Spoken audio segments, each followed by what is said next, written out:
सासू माँ को जूस दे रही हूँ। जूस दे रही हो या जहर दे रही हो? बेटा ये तुम कैसी बातें कर रही हो? मम्मी जी आप इसी से पूछिए, इसने अभी अभी आपके जूस में क्या मिलाया है? सपना बताओ, तुमने अभी अभी जूस में जहर मिलाया है ना? मैंने इनके जूस में दवाई मिलाई है ब्लड प्रेशर की। लो, फिर से हमारा फैमिली ड्रामा शुरू हो गया।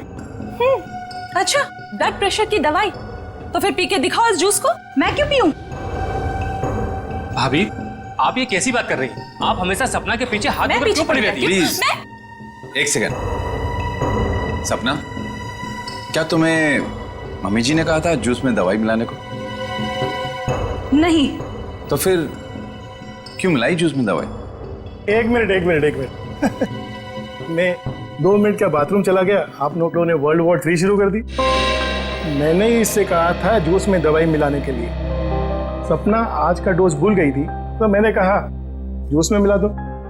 मुझे बहुत खुशी होती है ये देखकर कि मेरा परिवार मेरा कितना ख्याल रखता है, कितनी फिक्र है सबको मेरी। चलो मुझे जूस दो। I'm sorry, ladies and gentlemen. Please enjoy the party. Music please. Louder.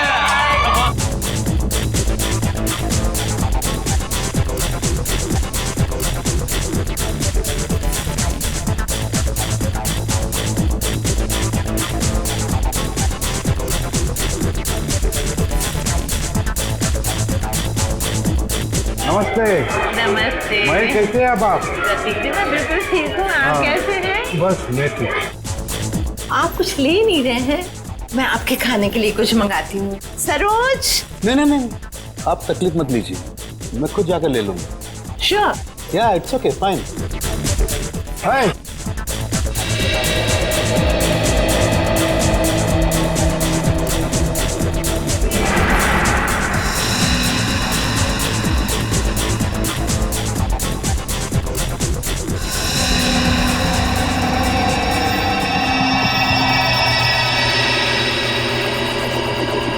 आनंद।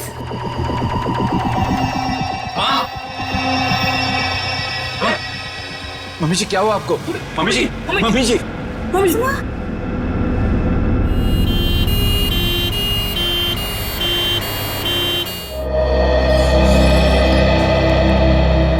आइए सर, नमस्ते।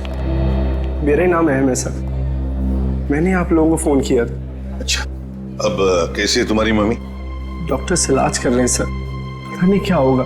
घबराओ नहीं, सब ठीक हो जाएगा। जिस किसी ने मेरी माँ को मारने की कोशिश की है ना, उसको आप छोड़ना मत। एक बात बताओ अहम, क्या तुम्हें किसी पर शक है? मेरा मतलब है कौन कर सकता है ये तुम्हारी मम्मी के साथ? मुझे तो सभी पर शक है सर। अहम, कौन है ये लोग? CID।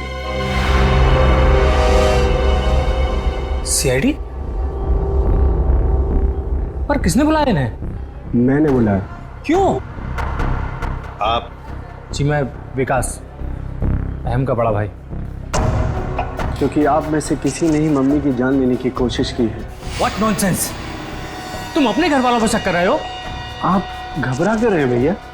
कहीं आपको ये तो डर नहीं कि सपना भाभी की पोल खुल जाएगी? सर, पार्टी में मैं बताता हूँ क्या हुआ।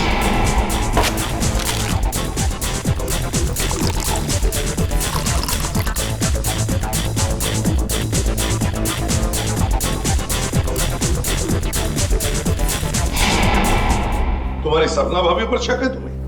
Yes sir. सपना कहाँ है? सपना हॉस्पिटल नहीं आई, वो घर पर ही है। वैसे आप कौन है? जी मैं काव्या। हमारी भाभी है सर। सर, अहम बच्चा है, ये आप लोगों को बहका रहा है सर। विकास जी, हम CID वालों को कोई बहका नहीं सकता, समझे? कहाँ है आपकी मम्मी? मम्मी ऊपर ICU वार्ड में है।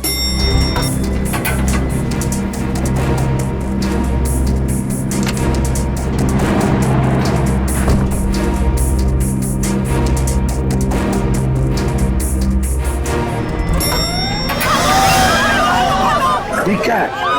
आग लगी है लगता है। तो लोगों को बाहर निकल, जल्दी। आइए, इधर नहीं, इधर आइए प्लीज आप लोग। जल्दी आइए।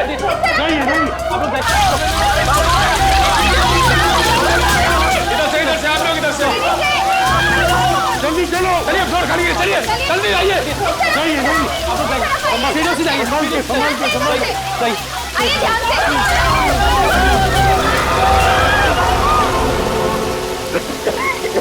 ईशान, ये कोई आग वाला धुआं नहीं है, इसकी गंदी कुछ अलग है। ये धुआं किसी और चीज का है, किसी केमिकल का।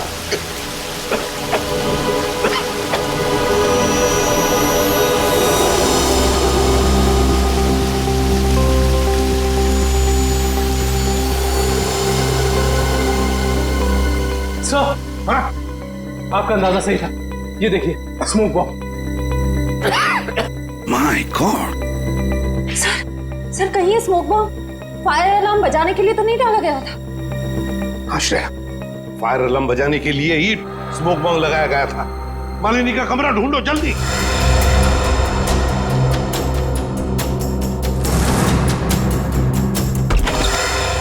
अरे पेट तो खाली है। ये मालिनी जी कहाँ चली गई होंगे? ऐसा लगता है मालिनी जी जान खतरे में है। स्टाफ को बुलाओ, हॉस्पिटल के वार्ड में से एक मरीज गायब होता है और किसे कुछ पता नहीं। वाह, हम भी क्या करते साहब, जब हॉस्पिटल में भगदड़ मची तो हम अपनी जान बचाने के लिए यहाँ से भाग गए। क्या तुम लोग जान बचाने के लिए भागे, मरीज को ऐसे ही छोड़कर? शर्म नहीं आई तुम्हें? सर, ये अचानक कैसे हुआ पता भी नहीं चला। हम मालिनी जी के परिवार वालों को बताने ही वाले थे कि उनकी मौत हो गई है। पर क्या उनकी मौत हो चुकी है? जी सर, इसका मतलब किसी ने मालिनी जी की लाश को गायब किया है। और सर, ये काम किसी हॉस्पिटल के बाहर वाले का नहीं हो सकता। सर, आपसे एक रिक्वेस्ट है, ये बात आप अपने तक ही रखिएगा। अगर मीडिया वालों को मालूम पड़ा तो हमारी इज्जत और हॉस्पिटल की इज्जत मिट्टी में मिल जाएगी। सर चुप रहिए, चुप रहिए प्लीज। लाश गायब हुई है हॉस्पिटल से और आपको अपनी और इस हॉस्पिटल की इज्जत की पड़ी है। हाँ? एक बात ध्यान से सुन लो, तुम्हारे इस हॉस्पिटल का एक एक दरवाजा, एक एक खिड़की अभी इसी वक्त बंद चाहिए। मुझे एक चिड़िया तक बाहर नहीं जानी चाहिए, समझे? जी सर। सुना तुमने? गो इमीडिएट।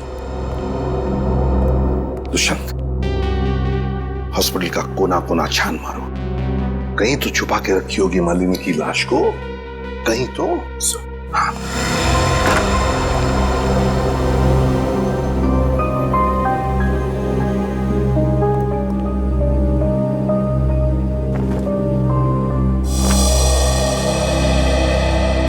जरा एक बात बताइए, आपके मम्मी के साथ कमरे में कोई था उनकी देखभाल के लिए?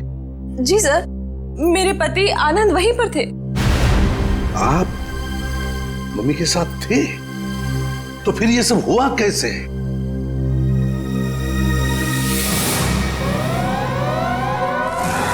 जैसे ही फायर अलार्म बजा तो मैं वार्डरूम के बाहर आया, ये देखने के लिए कि क्या मच रहा है। हर तरफ धुआं ही धुआं था। लोग पागलों की तरह यहां वहां भाग रहे थे। धक्का मुक्की में कुछ लोग मुझे मम्मी जी के वार्डरूम से बहुत दूर ले गए। जाकर भी मैं वार्डरूम तक नहीं पहुंच पा रहा था। किसी तरह जब मैं मम्मी जी के वार्डरूम में पहुंचा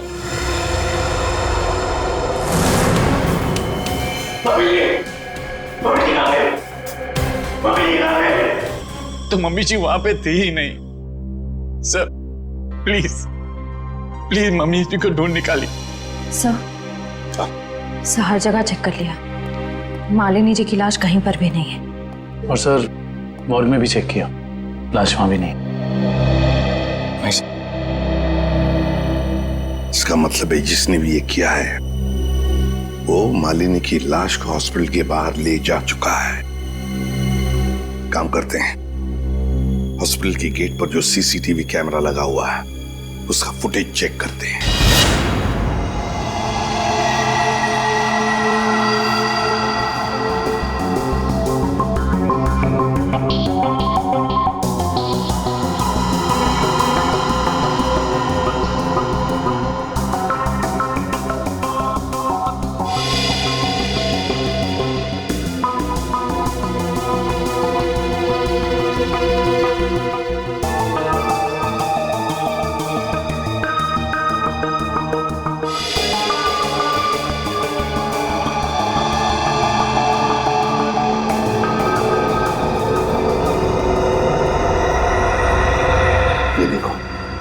एक छठे में गाड़ी रिवर्स हो गई और हॉस्पिटल के बाहर भी निकल गई।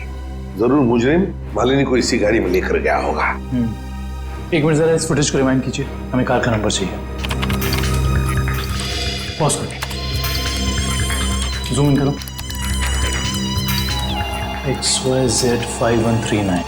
सर आप सही कह रहे हैं, या मुजरिम मालिनी जी को इसी गाड़ी में लेके गया होगा। हाँ निखिल, काम करो, कंट्रोल रूम में फोन करके इस गाड़ी का डिस्क्रिप्शन दे दो और उनसे कहो जहां पर भी ये गाड़ी देखे हमें इन्फॉर्म करें लोकेशन। और ये गाड़ी ये तो आग लग गई है।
सर सीट्स तो खाली है पर कुछ अजीब सी बदबू आ रही है।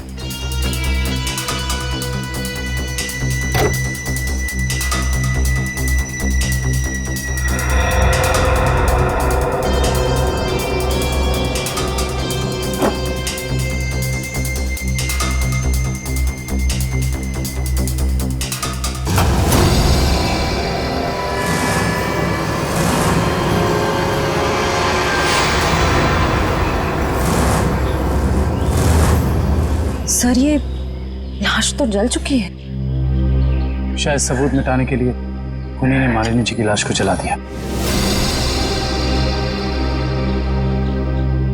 आप इतने यकीन से कैसे कह सकते हैं कि ये लाश मेरी मां की है? इसका चेहरा तो बुरी तरह जल चुका है। देखिए,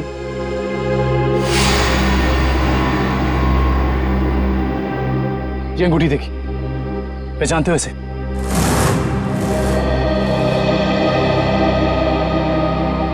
तो मेरी मां की अंगूठी।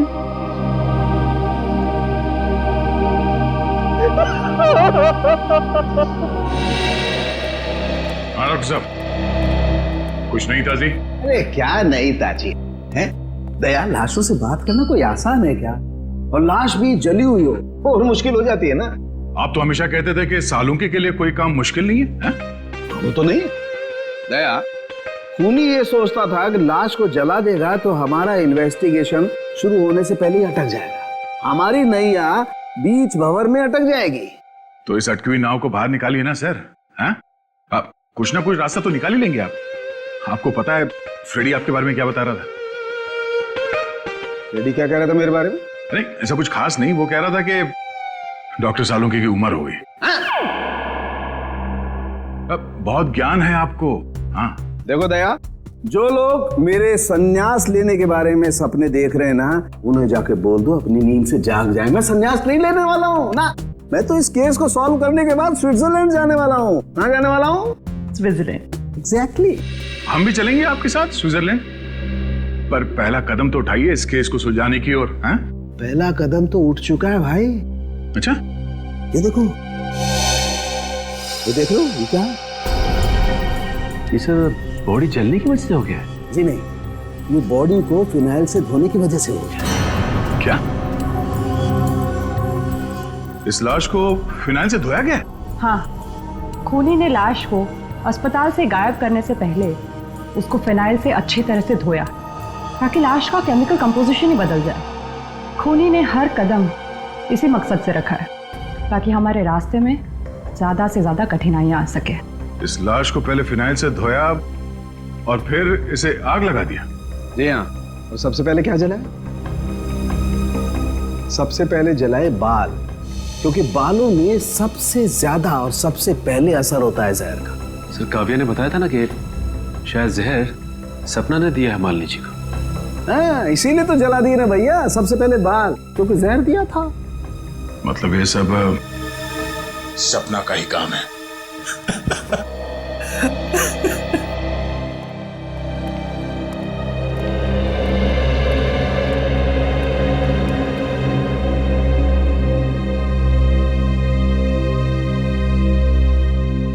सर आप लोग कुछ पता चला माँ की मौत की वजह क्या थी? जी नहीं, मगर बहुत जल्द पता चल जाएगा। पता तो चल गया है ना सर, सपना ने ही जूस में जहर मिलाया था। बस कीजिए भाभी, इनफ। हर चीज की खाद होती है। डॉक्टर साहब आप बताइए ना। देखिए, मैं इनका फैमिली डॉक्टर हूँ। सपना ने जूस में ब्लड प्रेशर की दवाई मिलाई थी, जो मैंने ही उसे कहा था। ओह अच्छा। अच्छा एक बात बताइए, क्या लगता है आप लोगों को कौन कर सकता है ये? कौन मार सकता है आपकी माता जी को? मैं कुछ कहना चाहूँ। आप? जी सर, ये हमारे परिवार के वकील हैं, मिस्टर संजीव। संजीव जी, कहिए संजीव जी, क्या कहना चाहते हैं आप? देखिए सर, मुझे शक तो नहीं है। हाँ, मगर पार्टी के बाद मालिनी जी मेरे साथ एक मीटिंग करना चाहती थी। मालिनी जी आपके साथ मीटिंग करने वाली थी? किस सिलसिले में? अपनी वसीयत बदलने के सिलसिले में। वसीयत बदलना चाहती थी? अच्छा। मीटिंग ही नहीं हो पाई क्योंकि अचानक इनकी तबीयत खराब हो गई। अच्छा संजीव जी, ये बताइए, अभी जो वसीयत है जो मालिनी जी बदलना चाहती थी, क्या है उस वसीयत में? कुछ बता सकते हैं आप? सर, इस वक्त जो वसीयत है उसके हिसाब से आधी जायदाद मिस्टर आनंद के नाम पे है और बाकी बची हुई आधी जायदाद दोनों भाइयों के नाम पे है। वकील साहब ये बताइए कि ये जो नई वसीयत है वो क्या होने वाली थी? सर, यही तो सब डिस्कस होना था, इससे ज्यादा मैं कुछ नहीं जानता। मालिनी जी की अचानक तबीयत बिगड़ गई और मीटिंग हो नहीं पाई। दुष्यंत, पता लगाना पड़ेगा मालिनी जी अगर वसीयत बदलती तो किसका फायदा होने वाला था और किसका नुकसान। अरे आओ आओ भैया, समझो केस सॉल्व हो गया। क्या बात है सर, लगता है लास्ट से कोई बड़ी जानकारी निकाल ली आपने। भैया जनाब, पार्टी में मालिनी जी के कान से खून बह रहा था ना। हाँ, उसकी वजह पता चल गई आपको? जी हाँ, उसकी वजह थी दया साहब जहर। जहर जिसने ऑरल ट्रैक्ट को यानी कि कान के इस हिस्से को बिल्कुल तबाह कर दिया, बर्बाद कर दिया। देखो, तो जहर की वजह से नस फट गई और कान से खून बहने लगा। और इतना ही नहीं, इनके खून में से हमें बहुत ज्यादा मात्रा में नाइट्रोजन के कंपाउंड्स भी मिले। और तो और इनकी किडनीज में से हमें बढ़ी हुई मात्रा में पोटेशियम और मैग्नीशियम मिला है। और ये सारी चीजें सिर्फ एक ही तरफ इशारा करती हैं, जहर। सर, फिर तो हमें सपना को गिरफ्तार कर लेना चाहिए।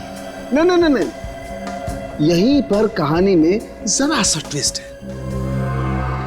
भैया, इनको जहर तो जरूर दिया गया था, लेकिन वो स्लो पॉइजन था, धीमा जहर, जो कोई 1.5-2 महीने से लगातार हर रोज इन्हें दिए जा रहा था। इसलिए जूस में तो जहर होने का सवाल ही नहीं होता। और ये जहर किस चीज के जरिए दिया जा रहा था? खाने पीने के साथ? यार दया, ये गुत्थी थोड़ी सी उलझी हुई है। But why fear when Salu case here? तुम चिंता मत करो, इस जहर से भी मैं सच उगलवा के रहूंगा। ठीक है सर, आप इस जहर से सच उगलवाइए, तब तक मालिनी के घर वालों से सच उगलवाते हैं। क्योंकि वो जूस जो सपना ने मालिनी जी को दिया था उसमें जहर नहीं था। मालिनी जी की मौत स्लो पॉइजनिंग से हुई है। स्लो पॉइजनिंग, धीमी धीमे असर करने वाले जहर की वजह से, जो उन्हें 45 दिन तक रोज लगातार दिया गया था। धीमा जहर? मां को मारने की इतनी बड़ी साजिश? जी, और ये साजिश किसी आसपास वाले की है जो उनके खाने के साथ, उनकी दवाइयों के साथ छेड़खानी कर सकता था। सर, चाय लीजिए आप लोग। थैंक यू, आप लीजिए।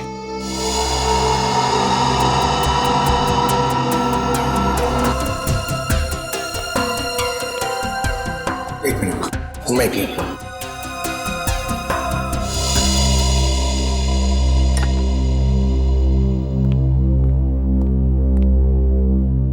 बात बताइए, मालिनी जी को रोज दवाई कौन देता था? सर उन्हें दवाइयाँ सपना ही दिया करती थी। अच्छा। हाँ, मैं ही उन्हें दवाइयाँ दिया करती थी, पर कभी कभार सासू माँ अपनी दवाइयाँ खुद लिया करती थी, कभी आयुर्वेदिक की तो कभी न्यूरोपैथिक की। तो सपना जी, आपके कहने का मतलब ये है कि जहर शायद मालिनी जी की खुद की ली हुई दवाओं में था? मैं नहीं जानती कि जहर किस चीज में था, मैं तो सिर्फ आपको उनकी आदतों के बारे में बता रही हूँ। चलो ठीक है, हमें वो दवाइयाँ देखनी है। चलिए सर, मैं आपको माँ का कमरा दिखाता हूँ। चलिए।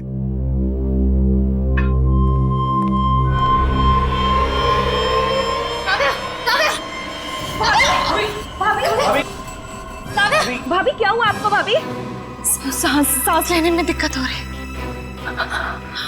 सुरेश पानी लाओ।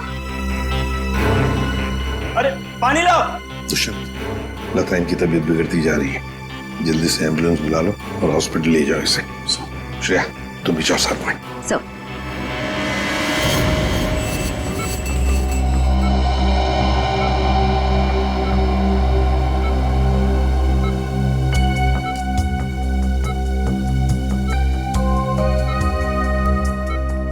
जी डॉक्टर साहब, कैसी तबीयत है काव्या की और हुआ क्या है इन्हें? फिलहाल तो हम इनके बेहोशी की वजह समझने की कोशिश कर रहे हैं, बट डोंट वरी, खतरे का कोई निशान दिखाई नहीं दे रहा, इन्हें जल्दी होश आ जाना चाहिए।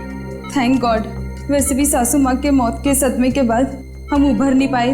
कम से कम काव्य भाभी को कुछ नहीं होना चाहिए। डॉक्टर साहब, इन्हें जैसी ही होश है हमें बता दीजिएगा। या श्योर। Thank you.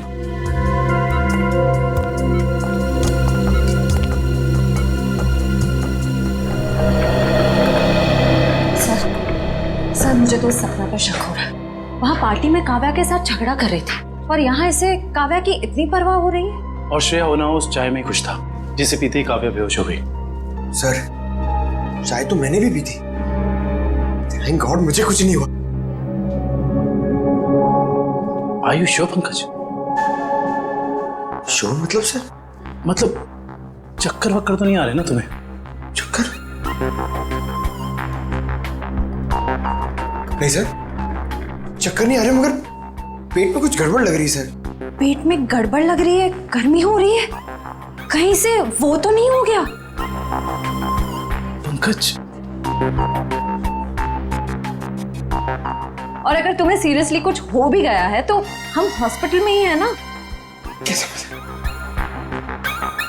अजीब बात है, ये काव्या का पति आनंद अभी तक आया नहीं। पंकज, उसका नंबर ट्राई करो।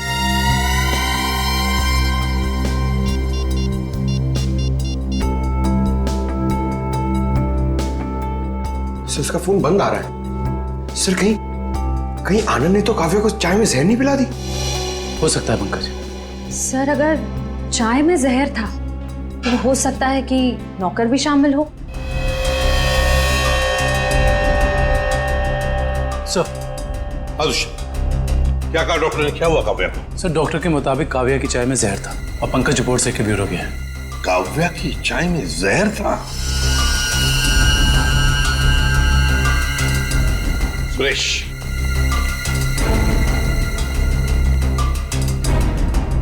तो बताओ सुरेश, चाय में जहर कहां से आया? चाय में जहर कहां से आया? मैंने कहा था जहर डालने के लिए, ना मैंने डाला सर। सब पता चल जाएगा। एक बात बताओ, जब तुम चाय लेकर आए थे तो चाय कहीं पर रख दी थी और कुछ दूसरे काम के लिए गए थे? हाँ साहब, याद आया। मैं सुबह जब चाय लेकर आ रहा था तो आनंद साहब ने मुझे कुछ खाने के लिए लेकर आने को कहा। अरे सुरेश, सिर्फ चाय? कुछ नाश्ता भी ले जाओ, कल रात से किसी ने कुछ भी नहीं खाया। जाओ। जी साहब।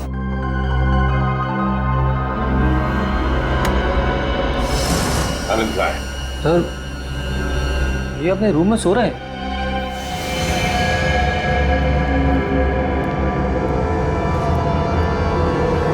कहाँ है आनंद? आनंद तो है ही नहीं कमरे में। पता नहीं सर, अभी तो भैया यहीं सो रहे थे। फोन करके बुलाओ।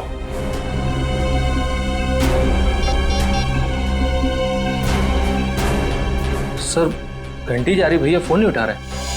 घंटी बज रही है पर भैया फोन नहीं उठा रहे हैं। सर जब सुरेश चाय लेके आया था सर बिस्किट तो था ही नहीं। और तो और सर, जब चाय आई तो वहाँ पे आनंद भी नहीं था, तो आनंद को पता कैसे चला कि कौन सा कप किसके हिस्से में जाने वाला है? हाँ वाकई आनंद तो वहां था ही नहीं चाय पीने के लिए। जब ये सुरेश सबके लिए चाय लेकर आया था तो सारे के सारे चाय के कप एक जैसे ही थे। उसमें एक मग था, मग बड़ा सा, जो काव्या ने उठाया था। तो हो सकता है वो काव्या का खास मग हो जिसमें वो हर बार चाय या कॉफी पीती हो। हाँ सर। और ये बात आनंद को मालूम थी। हेलो एसीपी साहब, मैं डॉक्टर सुमित। हाँ डॉक्टर सुमित, बोलिए। एसीपी साहब, आप जल्दी चले आइएगा, मुझे आपको कुछ जरूरी बात बतानी है। क्या हुआ डॉक्टर सुमित? ये काव्या तो ठीक है ना? हाँ वो ठीक है, मैं आपको फोन पे नहीं बता सकता, आप यहाँ जल्दी चले आइएगा। हेलो, लगता है बहुत बड़ी गड़बड़ हुई है हॉस्पिटल में। Let's go. लिस्ट बना के दोबारा से डिटेल मुझे दे देना, ठीक है? बाकी सब मैं देख लूंगी। डॉक्टर सुमित कहाँ मिलेंगे? सर उन्हें तो आईसीयू में भर्ती किया है। डॉक्टर सुमित को आईसीयू में भर्ती किया है? क्यों? सर एक बहुत बड़ा हादसा हो गया। डॉक्टर सुमित अपने कैबिन में खून में लथपथ मिले सर, और उनके सर पे बहुत गहरी चोट आई है। माय गॉड, क्या मिल सकते हैं उन्हें? फिलहाल तो नहीं सर, वो कोमा में हैं। होश में कब आएंगे नहीं पता। दुष्यंत, जरूर ये वही मुजरिम है जो ये सब कर रहा है। वो अभी भी हॉस्पिटल में ही है, पहले मालिनी के साथ और अब डॉक्टर सुमित के साथ। काव्या सर, कहीं उस मुजरिम का अगला निशाना काव्या तो नहीं? काव्या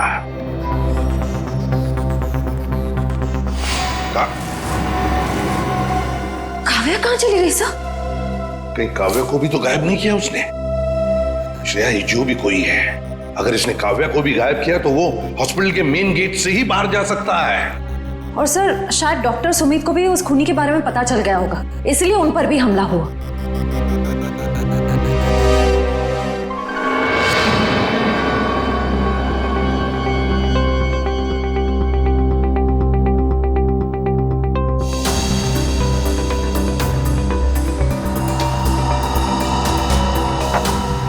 निखिल, तो शायद डॉक्टर सुमित यहाँ फोन पर बात कर रहे थे और फिर पीछे से कोई आया और जोर से उनके सर पर वार किया और वो यहाँ नीचे गिर गए। हाँ साहब, डॉक्टर साहब के सिर के पीछे चोट आई है। अच्छा, हादसे के बाद डॉक्टर सुमित के केबिन में कितने लोग आए थे? सब 4-5 जन आए थे उनको आईसीयू में ले जाने के लिए। सर आनंद का अभी तक कुछ पता नहीं चला है, कहीं इस सब के पीछे उसी का हाथ तो नहीं? ये आनंद ही कुछ गड़बड़ है, कुछ ना कुछ तो गड़बड़ जरूर है इस आनंद में। आइए सपना जी, आइए। कहाँ गई थी आप? वो मैं काव्या की रिपोर्ट्स लेने गई थी गैस्ट्रोलॉजिस्ट डिपार्टमेंट के पास। क्या हुआ? वहां से एक रिपोर्ट लाने में इतना वक्त? लाइन बहुत लंबी थी, मगर क्यों? क्या बात है?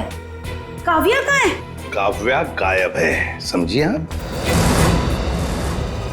क्या?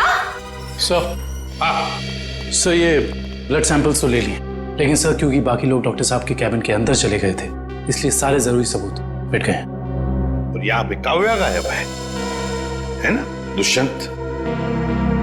ये किसी एक आदमी का काम नहीं, ये जो भी कर रहा है ना उसका कोई साथी है।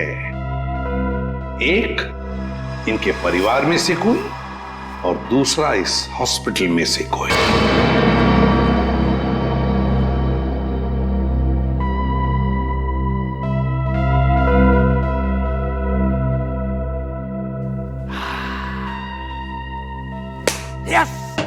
Yes, eureka! डॉक्टर साहब, क्या हुआ? ये फॉरेंसिक लैब में जश्न का माहौल? अरे हाँ भैया, जश्न का माहौल तो होगा ही। स्विट्जरलैंड की हसीन वादियां पुकार पुकार के कह रही हैं, सालुखे आजा रे तू आजा, तेरा इंतजार है। मतलब आपको पता चल गया कि वो लाश के अंदर जहर कहां से गया? जहर बॉडी में आया था दांत से। दांतों से जहर? हाँ सचिन, मालिनी ने 2 महीने पहले ही अपने दांतों का रूट कैनल करवाया था और इस ऑपरेशन के दौरान उसके दांतों में जिस मर्क्यूरी का इस्तेमाल किया गया था वो मात्रा में बहुत ज्यादा थे। मरकुरी अपने आप में ही एक जहर है ना डॉक्टर साहब? बिल्कुल। और जब जब मालिनी जी खाना खाती थी, खाने को अपने दांतों से चबाती थी, तब तब दांतों में छुपा हुआ वो मरकरी खाने में मिक्स हो जाता था और पेट में चला जाता था, और पेट से फिर पूरे खून में मिक्स हो जाता था। यही है वो स्लो पॉइजन जिससे वो बेचारी बेमौत मारी गई। सर हो सकता है कि डेंटिस्ट ने सब जानबूझ के ना किया, गलती हो गई उससे, मे बी मेडिकल नेग्लिजेंस। नहीं सचिन, ये मौत एक हादसा होता तो लाश को जलाया नहीं जाता। जिस किसी डेंटिस्ट ने भी ये किया है, जानबूझ के ही किया है। वकील साहब, जैसा कि आप जानते हैं कि हमारी माँ अपनी वसीयत बदलवाना चाहती थी। जी हाँ। मगर वो ऐसा कर नहीं सकी, तो ऐसी स्थिति में क्या हमारा बंटवारा पुरानी वसीयत के हिसाब से होगा? दरअसल बात यह है कि मैं और आपकी माताजी। वकील साहब आप, डॉक्टर साहब आप भी? मैं तो सिर्फ ये पूछने आया था कि क्या आपकी माताजी ने कभी अपने दांतों का इलाज करवाया था 1.5-2 महीने पहले? नहीं सर, उन्होंने कभी मुझे तो नहीं, उन्होंने कभी हमें इस बारे में कुछ नहीं बताया। डॉक्टर साहब आप तो फैमिली डॉक्टर हैं, आपको तो पता होगा। मुझे भी कभी उन्होंने इस बारे में कुछ नहीं कहा। दुष्यंत, काम करो, घर की अच्छी तरह से तलाशी लो, शायद कुछ मिल जाएगा। और निखिल, घर में जितने भी नौकर हैं सबको ऊपर बुलाओ, लेकर आओ। एक बात बताओ, क्या तुम में से कोई जानता है कि मालिनी जी ने अपने दांत का इलाज करवाया था किसी दांत के डॉक्टर के पास 1.5-2 महीने पहले? सब एक दिन अचानक मालकिन के दांतों में दर्द हुआ तो उनका ड्राइवर उन्हें डेंटिस्ट के पास लेकर गया था।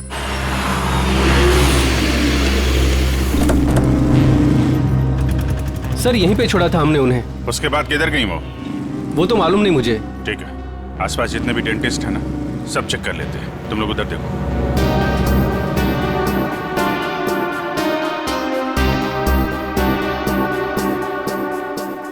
हम लोग सीआईडी से। क्या ये कभी आपके यहाँ इलाज कराने आई थी? No, I don't think so.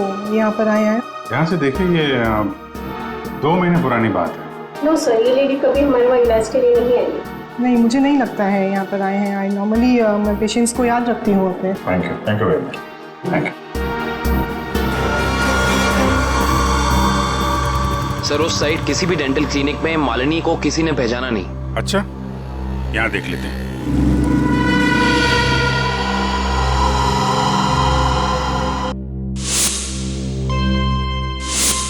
CID वाले आ गए। तुम्हें मालूम है ना तुम्हें क्या करना चाहिए?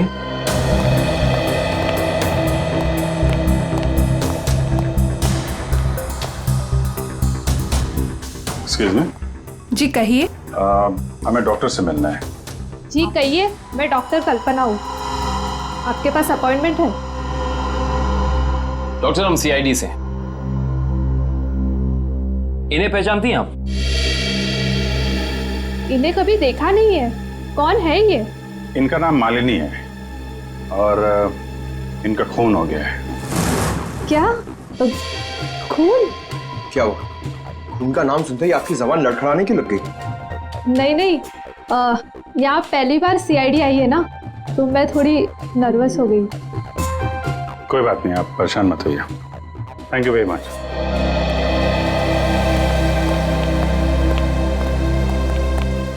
अरे सर, आप लोग अभी तो आए, इतनी जल्दी जा रहे हैं? डॉक्टर प्रतीक ने ठीक से इलाज नहीं किया क्या? डॉक्टर प्रतीक? यहाँ तो कोई लेडी डॉक्टर है ना? No no, no lady, no lady, only gents, only gents. Doctor Prateek. अच्छा अच्छा।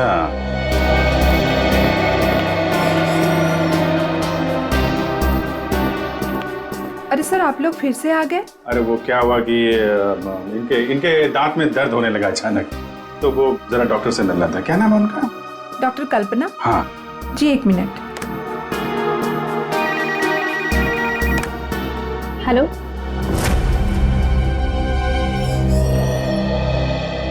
क्या हुआ सर? मेरे दांत में बहुत दर्द है, मगर मुझे एक जेंट्स डॉक्टर चाहिए। लेडीज डॉक्टर में वो शर्म आती है। नहीं नहीं, या तो मैं ही हूँ। लेकिन दीवार पे तो डॉक्टर प्रतीक का सर्टिफिकेट लटका हुआ है। ये नाम तो किसी लेडी का नहीं हो सकता ना? चेक कर लेते हैं एक बार। देखो सर कहाँ जा रहे हो?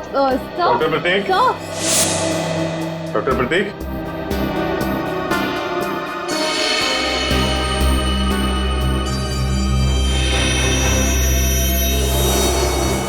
अरे डॉक्टर साहब क्या कर रहे हैं? आप चले जाइए यहाँ से। डॉक्टर साहब कुछ गिर गया क्या यहाँ पे आपका? मैंने कुछ नहीं किया है। आइए आइए, बाहर आइए। आइए आइए। अब चले जाइए यहाँ से। अरे अरे चले जाएंगे डॉक्टर साहब। आप चले जाइए। अब जाएंगे, पहले थोड़ी बातचीत तो कर लें। लेकिन मैंने कुछ नहीं किया। अरे आइए तो सही, आइए आइए। मैंने कुछ नहीं किया। हाँ। सर ये ऐसे नहीं मानेंगे, लगता है डेंटिस्ट साहब के दांतों का इलाज करना पड़ेगा। अरे लेकिन हम में से किसी को डेंटिस्ट्री आती नहीं है। अरे नहीं आती तो आ जाएगी। क्यों डॉक्टर साहब, प्रैक्टिस मेक्स मैन परफेक्ट ना। आपने भी तो प्रैक्टिस से सीखा होगा। आती। हाँ तो फिर आइए प्रैक्टिस कर लेते हैं। आइए बैठिए बेटा। अरे बेटा बैठिए। आइए बैठिए। ये क्या कर रहे हैं आप लोग? ये गलत कर रहे हैं आप लोग। तुमने जो किया वो ठीक था क्या? मैंने गलत कुछ नहीं किया। गलत तो हम भी नहीं कर रहे हैं डॉक्टर साहब, आप जल्दी से मुंह खोल दीजिए वरना बता। मालिनी का इलाज मैंने किया था। और इलाज के बहाने उसके दांतों में ज्यादा मरकुरी भी तुमने डाली थी। गलती हो गई। गलती नहीं है, ये गुनाह है। किसके कहने पे किया था? मुझे नहीं मालूम। पता आनंद पैसे दिए थे मुझे इसलिए। कहाँ मिलेगा ये? भाई को था।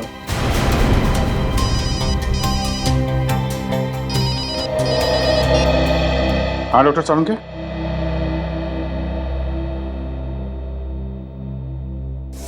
क्या?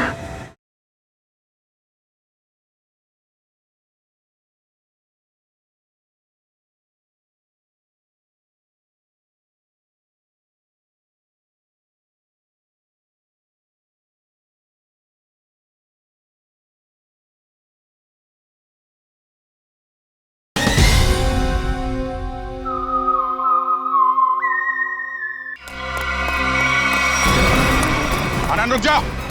आनंद गोली चल जाएगी। आनंद रुको। आनंद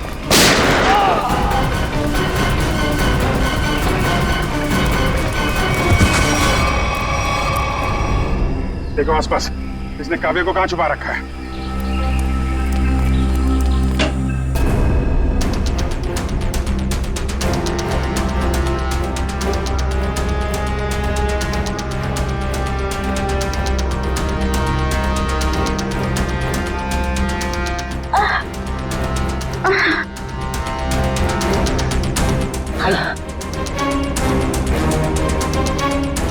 चलो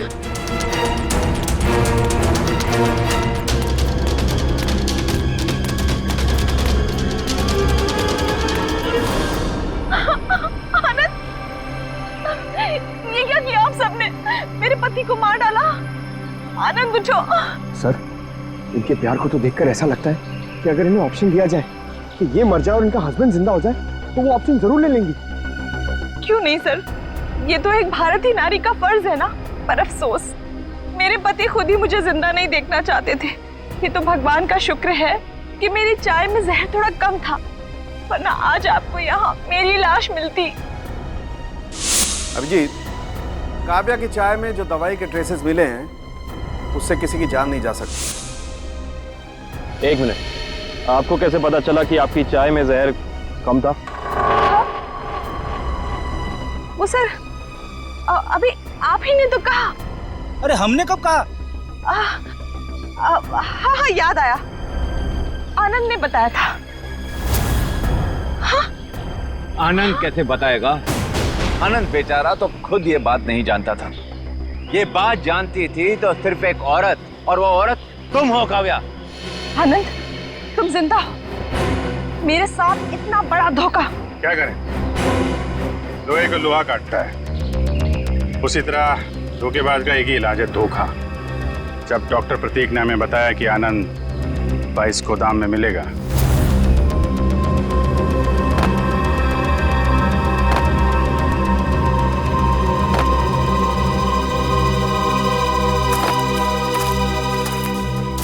तो हमने यहाँ पहुंच कर देखा कि वो बेचारा बंधा पड़ा है। उसके हाथ पांव खोले तो उसने अपनी आप बीती सुनाई।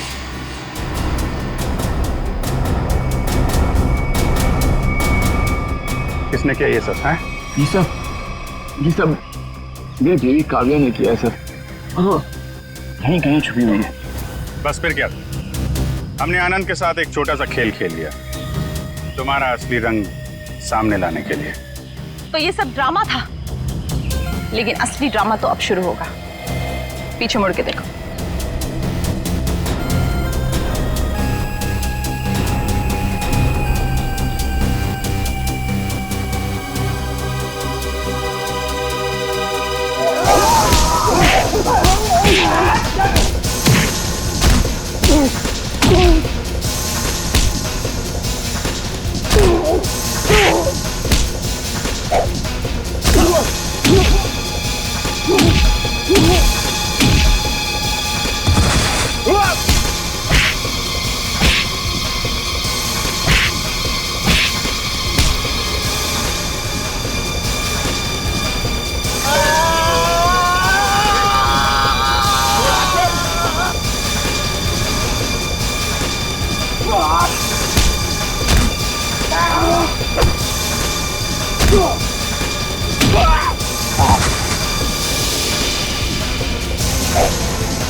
बड़ी भारतीय नारी होने का ढोंग कर रही है। तुम जैसी नहीं होती भारतीय नारी।